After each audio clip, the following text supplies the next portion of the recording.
Kelompok perempuan, Kelompok simpan pinjam simpan perempuan.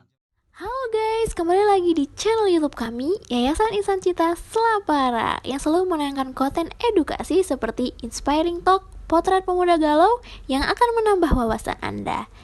Sebelum kita lanjut, jangan lupa subscribe, komen, like, dan share tentunya, oke?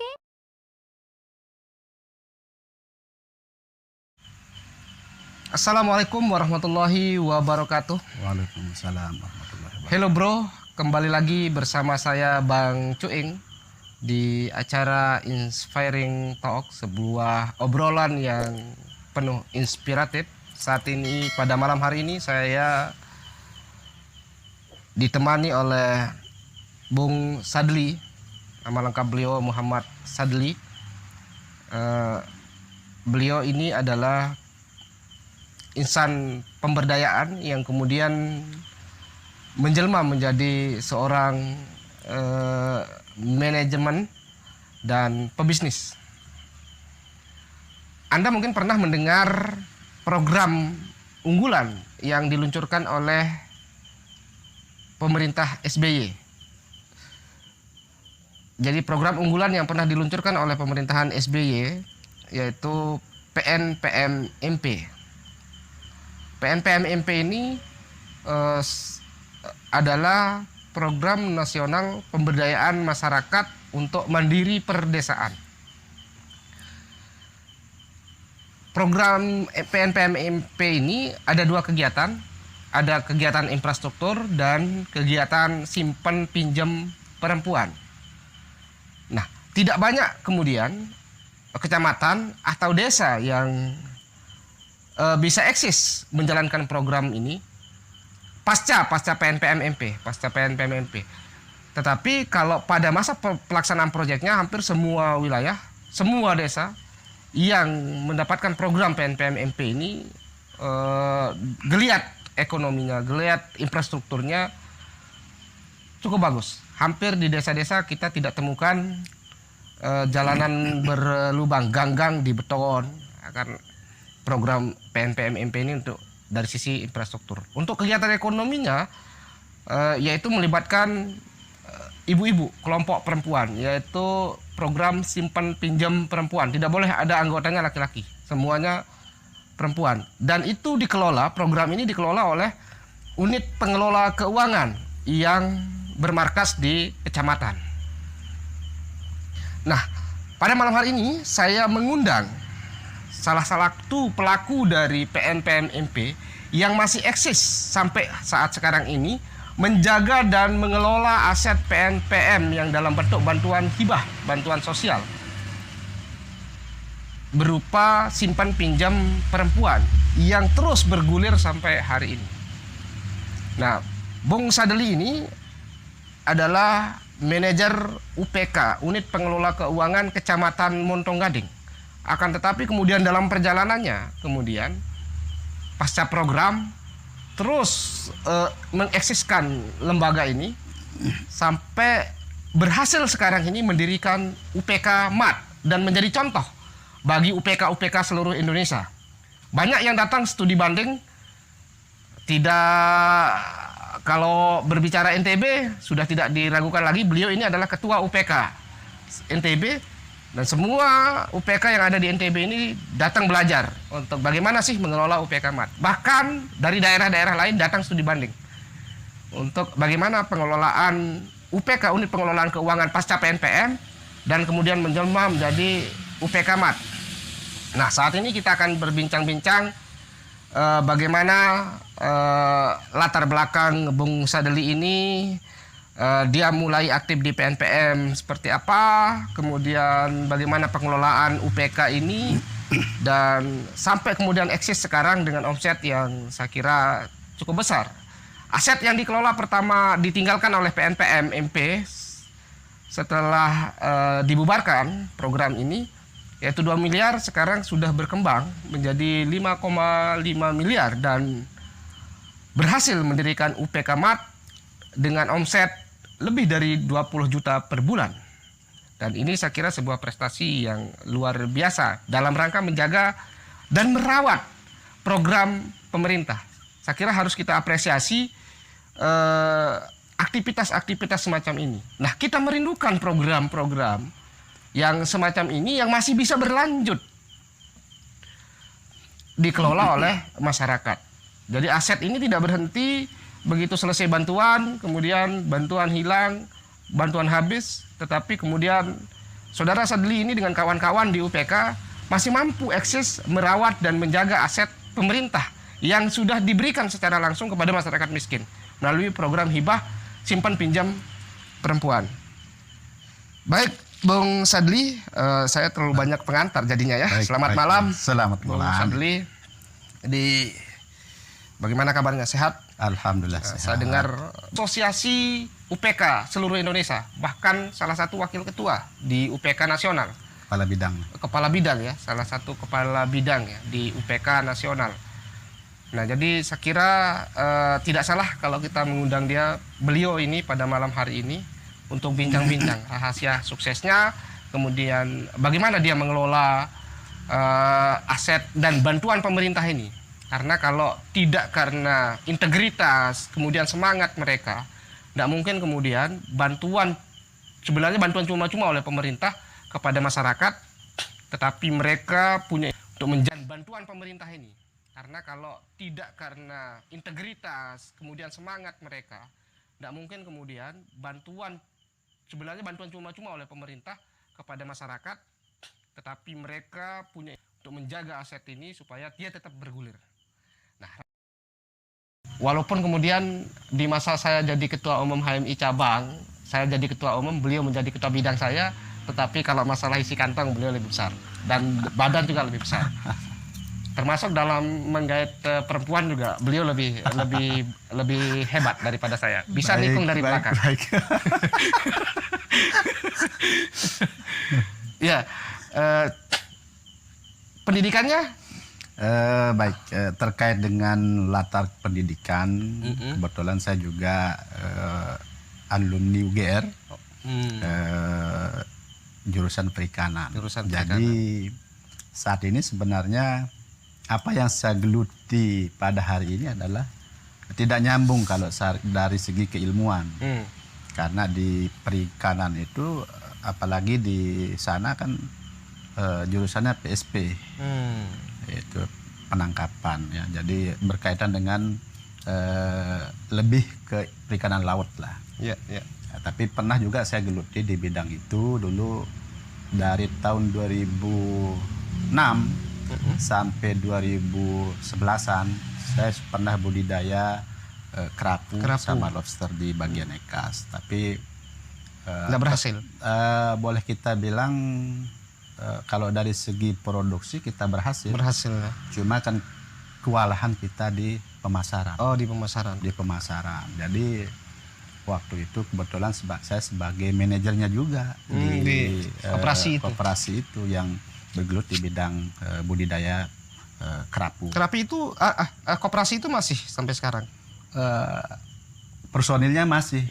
Bahkan kalau kantor kita masih kita punya kantor di wilayah selatan, karena kita beli tanah juga di sana untuk bangun kantor itu. Jadi berarti kalau aset masih ya? Masih koperasi. Tinggal kantor, karena kan lebih aset kita dulu di ini investasinya di keramba. Itu kita dulu punya sekitar 44 lubang keramba jat ngapung di wilayah Kas yang kita kelola. Dan sekarang ini kalau apa yang saya geluti ya seperti yang saya tadi tidak nyambung, karena sekarang ini saya seharusnya bergerak di perikanan gitu. Perikanan dulu, bahkan dulu pernah saya juga jadi kepala sekolah 2 tahun lebih, jadi kepala sekolah di salah satu sekolah swasta tingkat karena latar belakangnya Pak Sadli ini juga santri ya. Ya santri.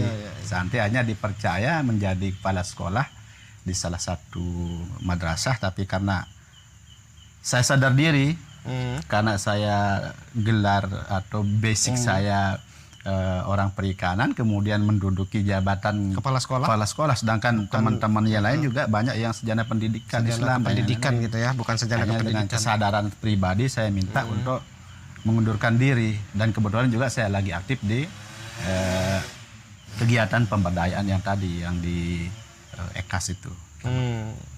Lalu kalau kita berbicara PNPM ini, kapan Pak Sadli mulai aktif di PNPM dulu? Kalau di PNPM kebetulan kan di Lombok Timur masuk program ini tahun 2007. 2007 ya? Di 2007. Sedangkan waktu itu saya masih lagi aktif di wilayah selatan yang di Koperasi tadi. Jadi saya mulai masuk di PNPM ini 2010. 2010. Nah kebetulan di Montong Gading saya alhamdulillah dipercaya sama masyarakat untuk memegang atau sebagai ketua UPK-nya lah. Di masa program seperti yang dikatakan tadi bahwa ada kegiatan fisik, ada kegiatan di bidang pendidikan dan ekonomi. Jadi waktu ada, itu yang lupa saya sebut tadi pendidikannya ya. Kesehatan juga Ada kesehatan juga, PNPM GSC ya. Dulunya yang peningkatan ekonomi tidak terlalu dilirik sama masyarakat maupun di desa. Karena termasuk program ya agak kurang melirik. Ya, bahkan selalu diprioritaskan infrastruktur. Betul. Dulu ini tidak pernah ada yang akan mengira bahwa setelah berakhirnya program UPK akan tetap berlanjut dengan asetnya yang begitu pesat pertumbuhannya, bahkan di hampir di semua UPK di seluruh Indonesia itu selalu berkembang. Bahkan data terakhir dulu waktu berakhirnya program itu dari 6 triliun dana yang digelontorkan oleh pemerintah pusat untuk BLM Bansos ini untuk masyarakat miskin sudah berkembang menjadi 12,7 triliun. Yang sekarang? Yang dulu program waktu berakhirnya program itu dari 6 ke 12,7. Nah ini yang adalah dana bergulirnya. Ya itulah perkembangan dana bergulirnya. Sehingga kalau kita lihat bahwa dari semua program bansos yang pernah digelontorkan oleh masyarakat, oleh pemerintah ke masyarakat, ini adalah salah satu program yang boleh kita anggap tersukses. Karena berlanjut gitu ya. Ya karena dari Bank Dunia pun belajar ke kita. Bahkan dulu kami di Montong Gading menerima tamu rombongan dari Timur Leste untuk studi bandingnya dan waktu masih program. Jadi ini adalah satu program yang boleh kita bilang suksesan pemerintahan di masa SBY lah itu yang dulu. Ya. Dan itu kita rasakan sampai saat ini dengan setelah berakhir program dengan terutama sumber daya manusia ini. Karena untuk mendapatkan sumber daya manusia ini kan agak susah. Jadi ilmu-ilmu yang kita dapat di masa program itu setiap bulan misalnya kita ada pelatihan, ada ini itu. Jadi itulah yang kita jadi ilmunya itu adalah ilmu terapan langsung, learning by doing, belajar sambil bekerja. Iya, itu karena tidak memiliki artinya kalau kita berbicara latar belakang proses rekrutmen di UPK itu kan biasanya melalui usulan dari masing-masing desa gitu ya, kemudian dipanselkan tanpa melihat latar belakang pendidikan. Betul. Dan yang penting punya kesungguhan, kemauan untuk belajar. Biasanya begitu ya kalau di program. Iya, memang seperti itu dan saya lihat memang di hampir keseluruhan karena yang kita ditanamkan sama fasilitator dulu adalah bagaimana kita menjalankan program ini dengan baik dan terutama amanah yang diberikan kita harus jaga dengan baik. Nah itulah yang terus kita rawat sampai hari ini dan berkembangnya sampai saat ini. Dan kebetulan juga di Montong Gading seperti yang disampaikan di awal tadi bahwa dari 2 miliar lebih sekarang sudah berkembang menjadi 5,1. Itu ada berapa kelompok binaan? Kalau di masa program? Di masa program itu ada 171 kelompok. Itu yang mengakses dana ini. Sekarang sudah menjadi 384 kelompok. Biasanya setahu saya lah ya. Setahu saya PNPM ini untuk pengajuan kelompoknya itu punya standar minimal 10 orang per kelompok. Minimal 10. Dan sekarang yang tercatat di data kami ini kan karena yang mengakses ini adalah kelompok perempuan. Ya, inilah bedanya dengan program-program lain atau misalnya lembaga yang menyalurkan bantuan atau pinjaman lah. Karena di sini ada istilahnya kelompok perempuan, simpan pinjam perempuan. Tapi sebenarnya bukan perempuan yang disimpan pinjamkan, tapi adalah kelompok simpan pinjam perempuan. Kita tambah dengan kelompoknya, bukan kita simpan, bukan kita pinjam perempuan ya. Iya, bukan. Jadi banyak yang menafsirkan. Jadi uang yang disimpan pinjam ya. Jadi itulah uniknya di UPK ini dengan lembaga-lembaga lain. Kalau lembaga lain melakukan atau ada unit usaha simpan pinjamnya itu ada simpanan juga. Tapi kalau kita enggak ada simpanan enggak ada kelompok. simpanan yang kita kelola, enggak ada simpanan masyarakat, enggak ada tabungan masyarakat. Enggak ada tabungan, jadi murni pencairan. Iya, murni kita yang meminjamkan ke masyarakat. Hanya meminjamkan. Mereka tidak menarik dana dari masyarakat untuk menambah aset gitu. Ya, enggak ada. Karena di VTO yang kita yang tidak ada untuk bagaimana kita menjalankan. Itu kan di masa program. Tidak ada setelah pasca program tidak dilakukan perubahan PTU. Ya, tidak ada, kita tetap berpatokan ke itu. Jadi pada ini adalah PTU yang ditinggalkan oleh PNPM lah ya. Milik masyarakat sekitar yang ada di wilayah kecamatan itu. Kalau boleh dibagi pengetahuan tentang ini, apa dasar program sehingga menghususkan dana bergulir ini diberikan kepada kelompok perempuan dan laki-laki tidak boleh mengakses dana ini waktu itu? Ya, pernah saya dengar dari salah satu inisiator program ini, yaitu Kang Sujana Royan namanya, mantan dirjen di Kementerian Dalam Negeri dulu. Beliau keliling mau program ini, beliau keliling untuk memantau salah satu program. Nah, didengarlah katanya beliau di salah satu pengeras suara untuk mengumpulkan kelompok arisan yang terdiri dari perempuan-perempuan. Dan ternyata setelah didengar dari jauh ada tabungan, ada yang dijalankan kok besar sekali dan amanah. Kenapa ini tidak kita gulirkan sebagai program? Itu katanya beliau. Sehingga itulah yang digodok dan alhamdulillah kalau kita lihat bahwa mungkin keamanahan atau kejujuran perempuan ini lebih daripada laki-laki. Kalau laki-laki nanti takut juga dana yang dikasih, dana bantuan atau dana pinjaman dipakai buat beli rokok atau mungkin beli yang lain-lain gitu ya. Mungkin itu. Sehingga kalau, dan biasanya juga ibu-ibu kalau misalnya dia berhutang dia lebih cepat selalu ingat kapan dia harus membayar. Mungkin Dan itu ya filosofisnya. Mungkin. Dan bedanya juga di sini di program ini sasaran kita RTM. Iya, rumah boleh tangga orang kaya miskin. dikasih. Iya, RTM anunya pada dasarnya Rumah RTM. tangga miskin. Karena kalau secara hitung-hitungan ilmu ekonomi, ya kita mau menyalurkan pinjaman ke rumah tangga miskin, ya untung ruginya kan lebih banyak ruginya kalau kita berbicara karena sasarannya adalah rumah tangga miskin. Nah, cuma di sini ada pemilahan rumah tangga miskin yang mau berusaha atau yang sedang menjalankan usahanya. Itu sasaran kita.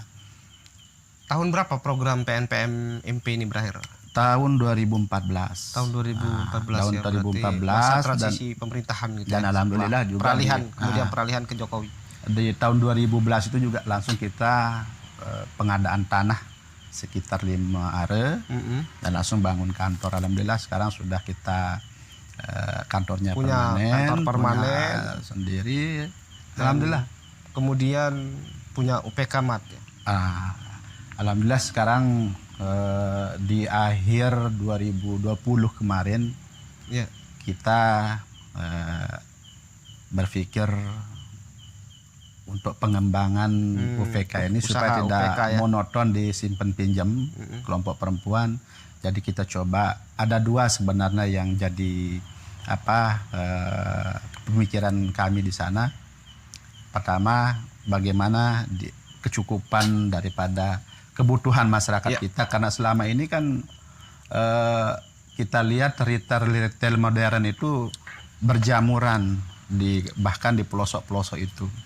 Jadi kita berusaha bagaimana supaya kita dekatkan retail mirip dengan retail modern ke masyarakat, tapi milik mereka.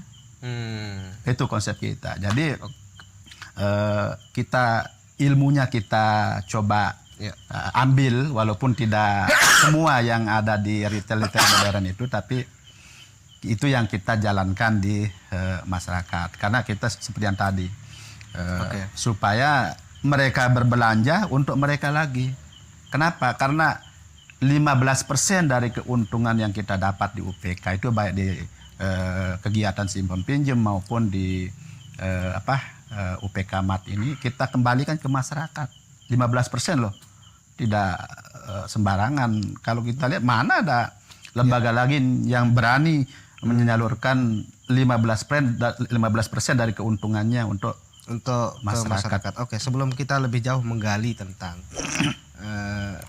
kesuksesan Pak Sadeli menakodai UPK Mat ini, UPK sampai kemudian mendirikan UPK Mat, saya ingin lebih menggali tentang bagaimana Anda mentreatment kelompok perempuan ini sehingga mereka bisa lancar melakukan setoran. Karena tadi Anda mengatakan bahwa penerima program atau yang boleh digulirkan untuk kelompok simpan pinjam ini adalah keluarga dari kategori RTM, rumah tangga miskin. Nah,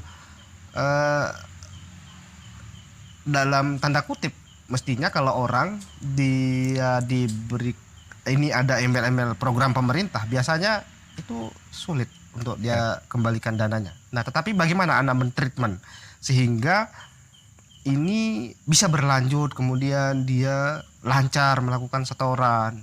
Ya. Bahkan dari tadi sudah dijelaskan dari 71 kelompok sekarang sudah menjadi ratusan kelompok dengan anggota minimal 10 orang. Dan tidak menutup kemungkinan dari anggota kelompok itu ada yang lebih dari 10 kan? Jadi beginilah, seperti konsep awal dari program ini RTM, tapi yang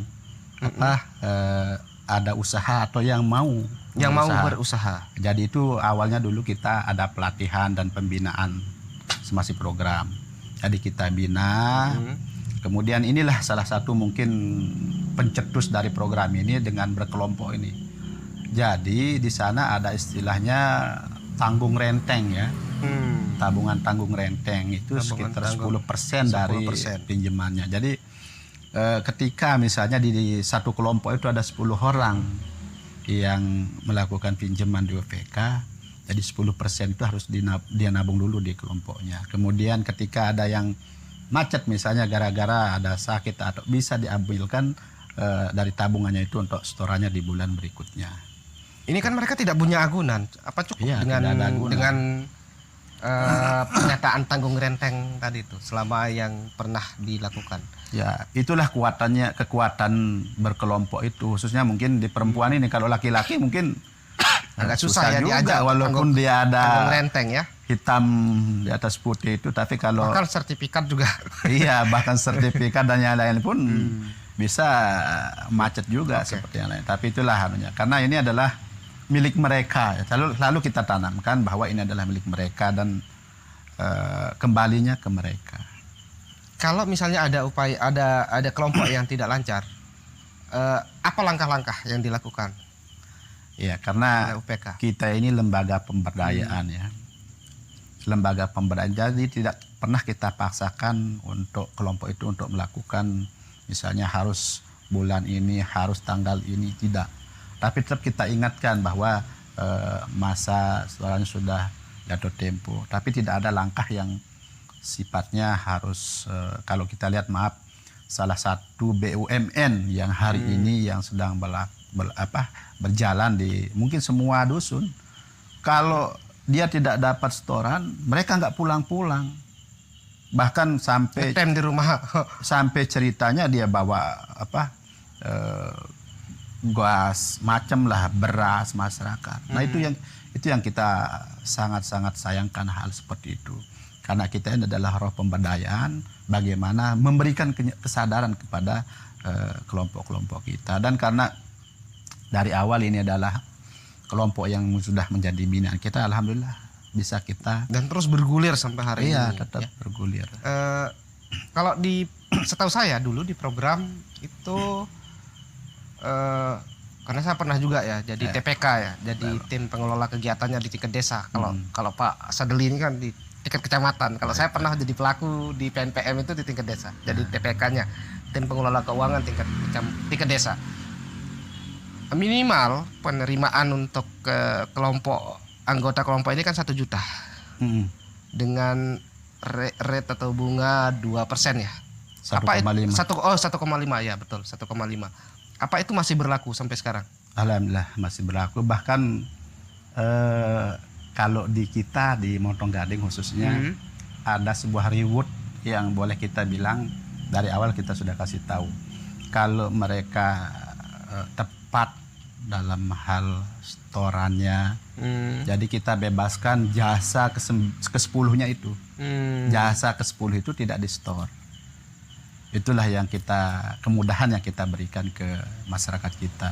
Di samping jasa yang kita terapkan itu per bulannya itu 1,5. 1,5. Dan untuk jangka waktu masih berlaku 10 bulan. 10 bulan. Tidak ada penambahan jangka waktu. Tidak ada, masih kita pakai 10 bulan. Terus pola pemberian pinjaman apa tidak ada yang dari UPK untuk membuka program perorangan sampai hari ini? Kita coba kemarin di 2021 sudah mulai mencoba karena kita putuskan di forum musyawarah kecamatan atau BKAD, di BKAD kecamatan di MAD-nya itu kita buka dan sepakat bahwa membuka perorangan, dan alhamdulillah juga ini luar biasa progres dan perkembangannya. Dan ini kan yang luar biasa ini adalah ini aset X program kemudian dilimpahkan ke desa-desa gitu kan, ke masyarakat di desa, tetapi tidak punya hubungan secara hierarkis secara langsung dengan kepala desa. Iya. Karena sesuai dengan SPK-nya dan surat pencairannya bahwa ini dana diperuntukkan untuk masyarakat kecamatan yang ada di desa-desa yang mengakses program ini. Jadi yang tadi kembali ke yang 171 kelompok inilah yang milik sebenarnya. Yang memiliki dana ini. 171 kelompok inilah yang mengakses dana regulernya dulu. Mereka inilah yang punya, yang sekarang sudah berkembang menjadi 380-an sekian kelompok dengan 380 sekian kelompok dengan anggota 10 saja karena ada yang berkurang macam lah. Sekarang sekitar 3.900-an lah 3.900 anggota kelompoknya. Yang anggota kelompok perempuan. Ya. Untung Anda tidak terlibat di partai politik. Kalau terlibat di partai politik itu bisa jadi jualan, Pak. 3.900. Mengatakan bahwa sekarang ini sudah berkembang menjadi 3.900 anggota kelompok. Lalu bagaimana hubungannya dengan para pelaku yang dulu, yang artinya hubungannya dengan teman-teman konsultan misalnya, masih ada ada pembinaan dari konsultan atau dari pemerintah untuk bagaimana pengelolaan dari dana ini? Tidak ada. Sampai hari ini tidak ada karena berakhirnya program di 2014 sudah terputus dan karena di 2014 itu juga ada surat edaran Menko Kesra terkait dengan proses atau pemilihan badan hukum, yaitu ada koperasi, PBH dan perseroan terbatas. Diperkuat lagi Perpres nomor 2 tahun 2015 tentang pemilihan badan hukum ini, dan alhamdulillah tahun 2016 kami di UPK Montong Gading sudah berbadan hukum PBH sesuai dengan PBH itu apa? Perkumpulan berbadan hukum. Perkumpulan berbadan sejenis organisasi lah. Yang itu nyantolnya nanti ke OJK atau ke koperasi? Bukan. Tidak ada cantolan hukum. Tidak ada cantolan lagi karena ini kan pengelolaan dana bergulir. Karena kan ini inilah uniknya di program PMPM ini. Jadi kita dapat SK Menkumhamnya di 2016. Sudah berbadan hukum, tetap dengan struktur yang ada dan proses dan yang lain-lain itu tetap berlaku sesuai dengan program. Karena kalau kita pilih koperasi tentu akan siapa pemilik ini. Pemilik ke aset. Aset ini karena ada anggota dan yang lain. Kalau perseroan terbatas tentu ada saham sekian persen dan yang lain-lainnya. Jadi yang paling mendekati daripada program adalah yang PBH ini. PBH ini Perkumpulan Badan Hukum Dana Amanah Pemberdayaan Dana Masyarakat. Amanah Pemberdayaan Masyarakat. Itulah nama. Itu yang dari kelompok-kelompok tadi. Bukan dari desa-desa. Bukan, ini yang PBH ini adalah yang menaungi UVK ini. Badan Hukum yang menaungi UVK sesuai dengan peraturan Presiden nomor 2 tahun 2015 bahwa ada 3 pilihan badan hukum. Inilah yang kita gunakan dan alhamdulillah saat ini dengan badan hukum lah kita berjalan sampai hari ini. Oke. Perkembangan dari aset tadi itu sudah berapa miliar sekarang?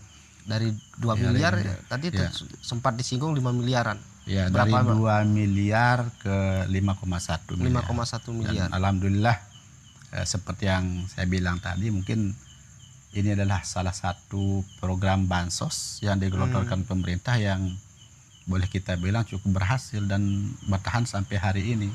Ya, kalau kita lihat program-program bansos baik di era zaman Soeharto itu banyak sekali namanya, sampai hari ini pun ya sesudah menerima bantuan ya tinggal pelang nama saja yang terpampang. Kalau sekarang kan setelah Jokowi itu PNPM ini beralih fungsi ke ini, menjelma menjadi dana desa.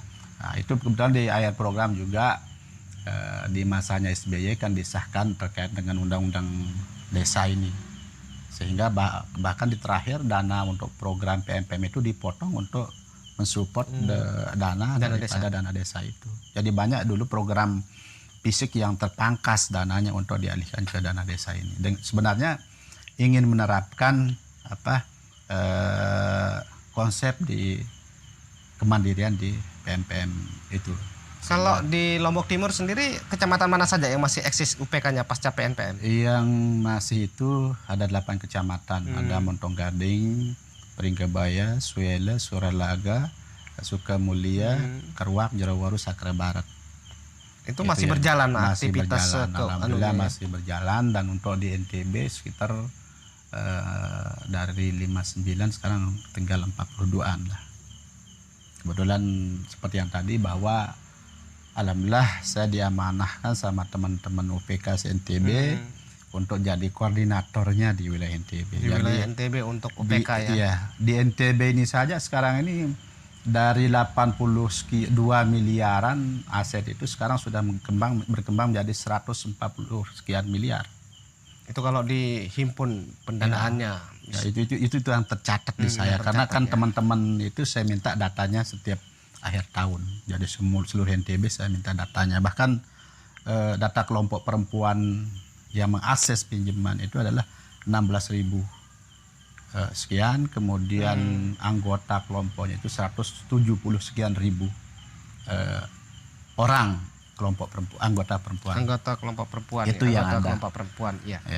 Dan kembali kalau di Montong Gading seperti yang tadi itu aset 5, sekian miliar. Jadi dari setiap tahun keuntungan kita itu kita alokasikan 15%. 15%. Alhamdulillah kembali ke masyarakat. Sampai 2021 kemarin dana sosial dari apa yang kami dapatkan di Montong Gading sudah yang kami salurkan ke masyarakat sudah berjumlah 600-an lebih, 600 sekian juta.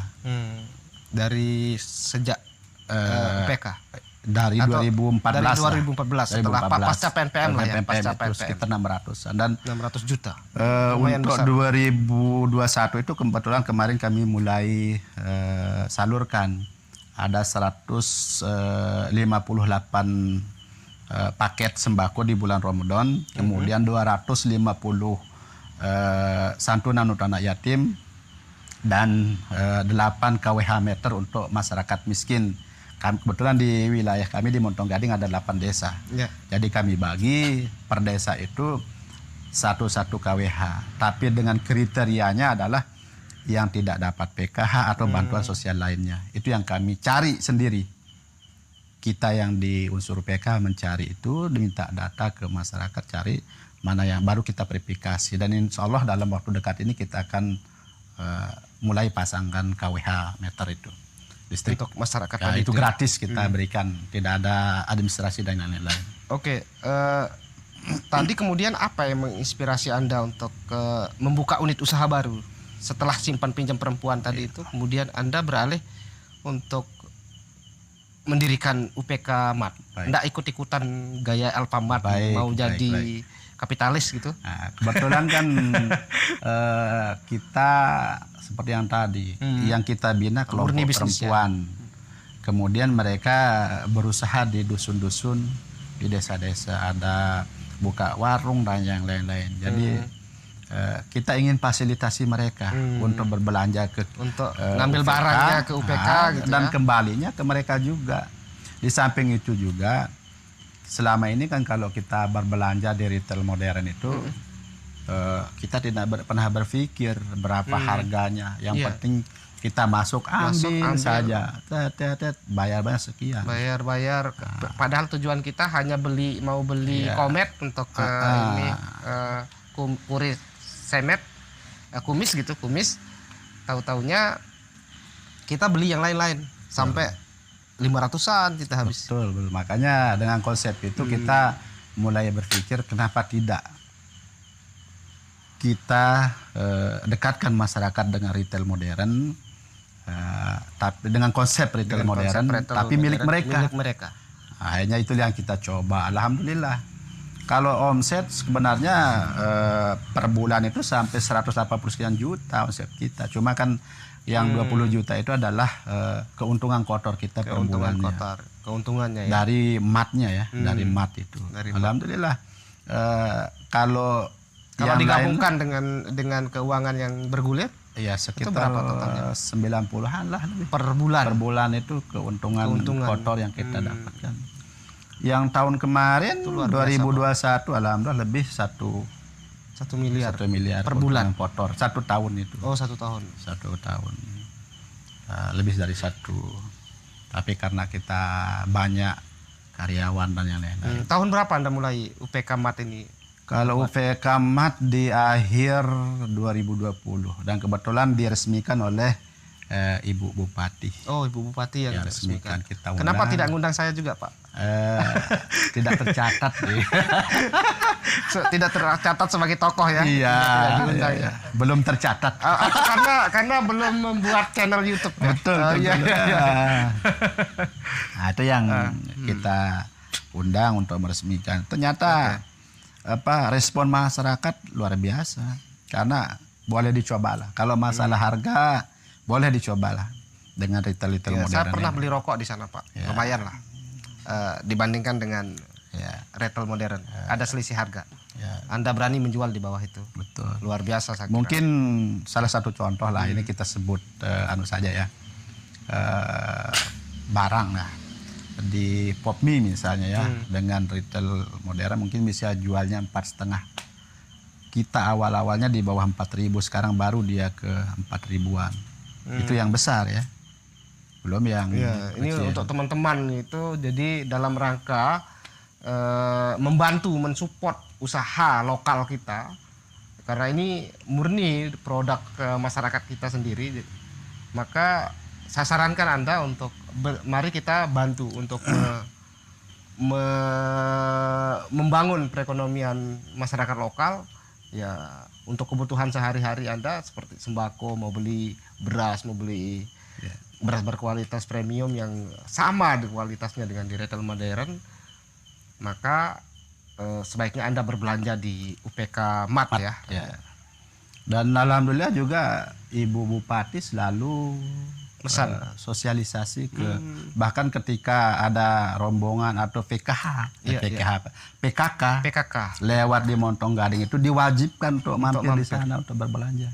Sampai-sampai beliau dulu beberapa kali saya lihat di CCTV berbelanja juga. Punya CCTV mampir di juga sini. Bapak ya? Alhamdulillah Oh, iya, iya, dilengkapi semua fasilitas kita di sana. Termasuk ke ini bagaimana integrasi sistem pengelolaan Alhamdulillah sudah. UPK MAT ini menggunakan teknologi seperti Alfamart atau gimana? Iya, pokoknya konsep Integrasi retail modern itu kita Adopsi dengan fasilitas kenyamanan misalnya Termasuk dengan AC juga AC ya? dan yang lain-lain itu CCTV kemudian yang lain-lain. Nah, cuman kita juga menyiapkan di sini ada ruang untuk UKM lokal. Jadi ketika masyarakat kita punya hasil produksi daripada kegiatan usahanya, kita bantu menjualkan mereka. Kita siapkan ruang, silahkan masyarakat Taruh yang titip punya barangnya di situ. titip barangnya di sini kita bantu Polanya adalah dititip dulu atau dibayar langsung? jualkan. Dititip dulu. Dititip dulu. Karena begini, pernah saya diskusi salah satu yang punya produk kopi sudah difasilitasi sama pemerintah untuk masuk di retail modern, salah satu retail modern. Tidak usah kita sebut namanya. Baru bisa masuk barangnya, katanya dia harus titipkan uang 3 deposit, juta dulu. harus deposit ya. Ya, 3 juta dulu. Hmm. Nah, kalau tidak bisa misalnya terjual sampai barangnya sekian bulan, otomatis ya kan out itu. Tapi kalau kita enggak, silakan Titip aja aja titip gitu ya. di kita. Mana yang terjual itulah yang kita. Nanti kalau saya punya produk olahan saya bisa Boleh, titip. boleh silakan. Misalnya saya bikin krepek udang misalnya kan. Krepek. Cuman tidak menutup kemungkinan besok saya bikin krepek kepiting, Pak. baik. Cuman satu saran saya dari pengalaman saya di mengelola retail Iya. UPK MAT ini, dibandingkan dengan produk-produk yang pabrikan dengan masyarakat ini ada satu kelemahannya. Dari sisi Harga. harga. Kalau pengemasan sudah mendekatilah kemasan-kemasan yang sudah sesuai dengan standar. Cuman harga terlalu tinggi. saya lihat masyarakat kita terlalu cepat ingin kaya. Iya. Salah satu ada pernah nitip unik memang sebutannya, ada keripik telur asin. Olahan telur asin, keripik, bentuk keripik. Saya tanya, kan ini kemasannya harganya 10.000. Iya. Ukuran masyarakat kita kalau beli itu dengan Beli krepek, ngapain beli krepek gitu dengan yang harga 10.000. puluhan ribu dengan Uang yang krepek lain. yang 5.000 saja berat Iya, gitu ya. berat apalagi 10.000. Iya. Memang kalau ada segi rasa oke. Kemudian dari segi kesehatan oke. Saya tanya, kira-kira nih, berapa coba hitungkan saya biaya produksinya kan? Misalnya dia kan punya bebek sendiri kan? Anggaplah 55.000 lah satu terenya kan? Yang ini itu. Biayanya sekitar 125 lah sampai pengepakan segala-galanya. Terus kalau terjual ini berapa keuntungannya? 320-an katanya. Kalau dia habis terjual ini lebih besar keuntungan daripada modal. Dari modal. Jadi apa yang terjadi? Keripiknya sampai berbulan-bulan tidak laku-laku. Bahkan sampai expired lah. Ini salah satu kelemahan produk. Ya, Dan saya kira ini juga perlu masukan lah bagi teman-teman yang memiliki usaha produk kerajinan gitu. Harga tolong disesuaikan lah. Jadi dikalkulasikan biaya produksinya dengan modal serta biaya produksi. Mengambil keuntungannya, usahakan jangan 2 kali lipat dari modal dan biaya produksi. Paling tidak ya ambil 20%, 30%. Saya kira itu wajar lah ya. Apalagi kan ini belum dikenal sama masyarakat. Sama juga dengan konsep yang kami tawarkan di UPK ini kan. Konsep kami adalah menawarkan harga yang termurah. Jadi kita mulai dari persen rendah sebagai promosi ke masyarakat. Terus dan mentoknya kita di angka tertentu. Jadi masih terjangkau di bawah harga retail modern. Itulah target kita. Jadi supaya masyarakat tetap merasa memiliki juga, tidak berat dalam berbelanja, dan alhamdulillah. Terus kalau bincang-bincang soal UPK Mat tadi itu apakah hanya UPK Anda yang sudah menjalankan? Kalau berbicara di level NTB? NTB, alhamdulillah ada salah satu UPK setelah sekitar 4 atau 5 kali lah datang Berkunjung ke ya, belajar dan kita diskusi, dan alhamdulillah sekarang sudah mulai membuka, yaitu tepatnya di UPK Gangga di Kabupaten Lombok Utara, dan kami juga di Montong Gading sebenarnya ingin melebarkan sayap ke semua kecamatan untuk membuka MAT ini. Itu karena modal awal membuka UPK Mat itu yang kemarin berapa? MAT ini kemarin kita mulainya dari 500 jutaan lah. 500 juta ya. Itu untuk, Di luar gedung bangunan. Di itu luar untuk bangunan. karena kita punya gedung, cuma kita permak sedikit. Ya. Kemudian untuk itu segala-galanya untuk biaya rak dan yang lain-lain itu. Kalau barang lah ya, isi lah ya. Kalau barang itu sekitar 350-an lah. 350-an, dan alhamdulillah di tahun 2021 itu kita dapat keuntungan kotor dengan investasi 500 juta, kita dapat 186 jutaan keuntungan kotor kita di MAT itu. Luar biasa lah ya. Alhamdulillah, baru kita brandnya baru, kita tidak dikenal sama masyarakat. Alhamdulillah sekarang kalau kita dengar di kampung-kampung UPK Mat lah. Nah itulah kedepannya kalau ada modal kita mau buka lagi di kecamatan-kecamatan lain, dan tentu konsep yang akan kita bangun yang kita terapkan seperti tadi, bahwa 15% keuntungan itu kita kembalikan lagi ke wilayah itu sendiri, setempat itu konsep kita. Baik, lalu ini beberapa hari kemarin saya sempat lihat ada berita teman-teman UPK ini bertandang ke istana. Ngapain? Baik. Nah, apa keluhannya sehingga harus bertandang ke istana? Kan sudah berhasil nih ngelola UPK yang sudah ditinggalkan oleh PNPM, sudah dikasih untuk kelola nih. Program sudah berakhir, Anda kelola dengan baik. Kalau Anda kelola dengan baik, ini akan menghidupi masyarakat yang ada di wilayah kecamatan tersebut. Lalu apalagi yang harus dituntut kepada pemerintah? Sebenarnya dengan apa yang kita lakukan ini sudah terbukti dan teruji. Cuma tiba-tiba ada muncul salah satu pasal, yaitu pasal 73 di PP tahun 2021 kemarin, PP 11 tahun 2021, terkait dengan transformasi UPK ke BUMDesma. Sedangkan kalau kita lihat hari ini bagaimana BUMDes kondisi BUMDes yang ada, terlalu kental politik di tingkat desanya. Itulah yang kita, sedangkan yang kita kelola adalah dana masyarakat, yaitu bansos. Sedangkan kalau BUMDes itu sudah jelas sumber pencatatannya, sudah jelas, sudah tercatat sedangkan kita ini sudah tidak tercatat lagi di neraca keuangan negara maupun karena itu hibah. Iya, karena hibah. Itulah yang kita ingin sampaikan supaya jangan lagi, artinya kalau mau pemerintah gitu ya support di pemberdayaan gitu. Artinya supportnya itu dalam bentuk bagaimana mengelola manajemen yang baik gitu kan. Misalnya apa yang masih kurang yang harus ditingkatkan misalnya. Atau support permodalan lah, jangan kemudian digiring-giring lagi gitu. Besok jadi BUMDesmas, kepentingan desa masuk, kepentingan desa-desa ini masuk, akhirnya kemudian hancur. Aset dibagi-bagi jadinya. Lebih baik kalau memang ingin seperti UPK, dirikan saja dan bermitra dengan UPK. Kita sama-sama mengentas kemiskinan dengan program yang berbeda-beda tapi tujuannya satu.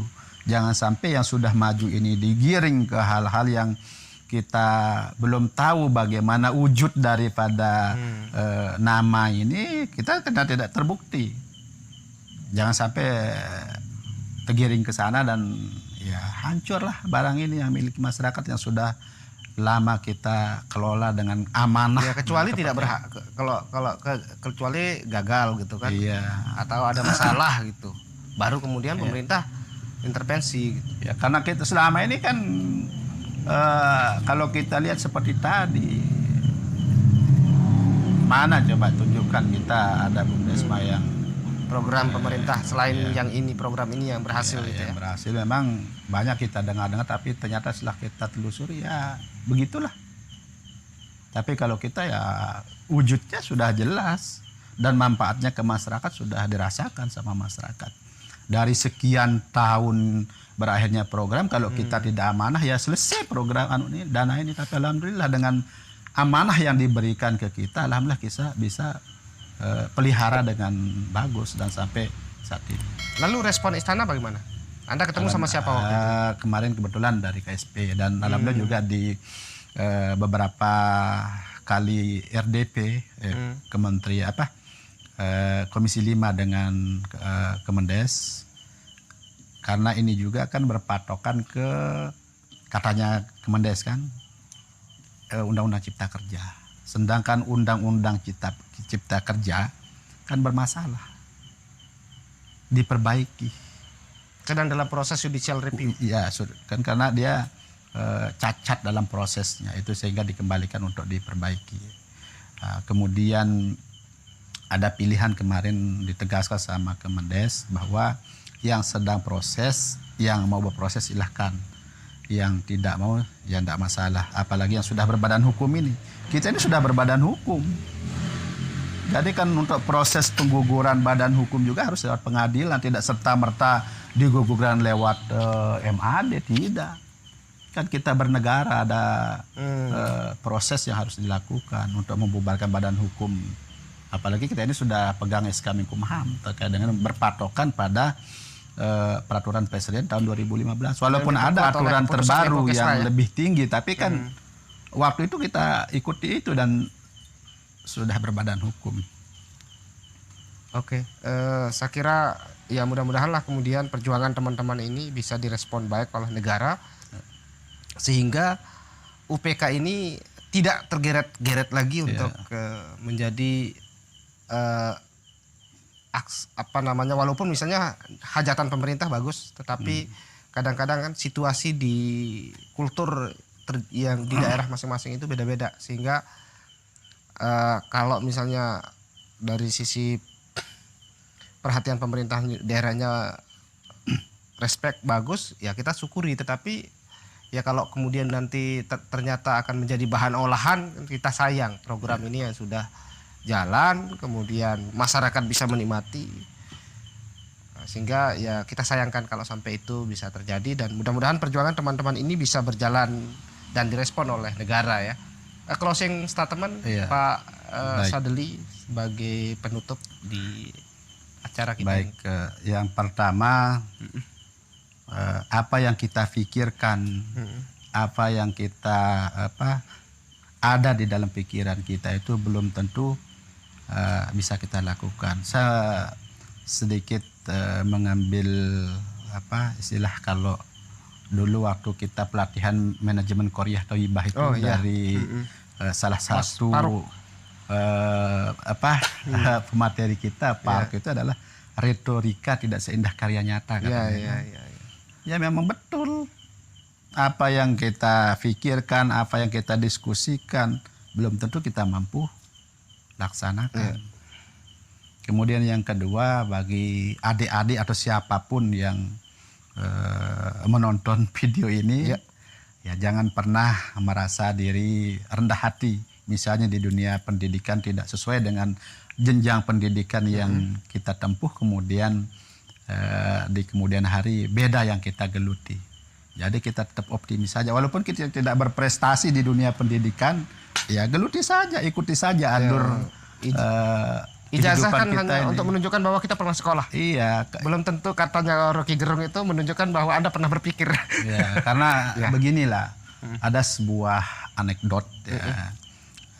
Ada 3 pertemuan, ada satu pertemuan yang dihadiri oleh 3 unsur, yaitu ada ilmu, harta, dan kehormatan. dalam pertemuan atau seminar itu ilmu berkata, jika saya hilang katanya, carilah saya di perguruan-perguruan tinggi tersebut atau perpustakaan-perpustakaan katanya. Kalau harta, kalau saya hilang kata harta, carilah saya di rumah-rumah mewah dan gedung-gedung bertingkat katanya. Sedangkan kalau kehormatan diam, lalu diminta pendapatnya sama ilmu dan harta. Kalau saya katanya kehormatan, kalau saya hilang saya tidak akan pernah kembali lagi. Itulah yang penting, jaga kehormatan. Ya, bagaimana kita jaga kepercayaan ini. Kalau sudah kepercayaan yang kita diberikan, kemudian kita sia-siakan, ya kita namanya masyarakat sudah tidak akan peduli lagi ke kita. Bahkan mungkin apa yang menjadi tujuan kita sudah kedepannya tidak akan bisa kita raih kalau sudah nama baik kita tercemar di masyarakat. Mungkin itu yang bisa saya sampaikan. Baik, terima kasih atas kehadirannya Bung Sadeli yang sudah hadir di acara Inspiring Talk. Mudah-mudahan Anda yang menonton video ini bisa terinspirasi dari kisah perjalanan beliau dari insan pemberdayaan, kemudian sukses mengelola manajemen UPK, ex-PNPM yang kemudian beliau kembangkan semakin lebih maju dan merambah dunia usaha real, yaitu UPK Mart, menyaingi retail modern Alfamart. Mudah-mudahan tidak hanya skala Montong Gading tetapi meluas ke semua kecamatan di Kabupaten Lombok Timur. Insyaallah kita bahkan meluas di semua kecamatan di Provinsi Nusa Tenggara Barat. Billahi taufiq wal hidayah. Wassalamualaikum warahmatullahi wabarakatuh.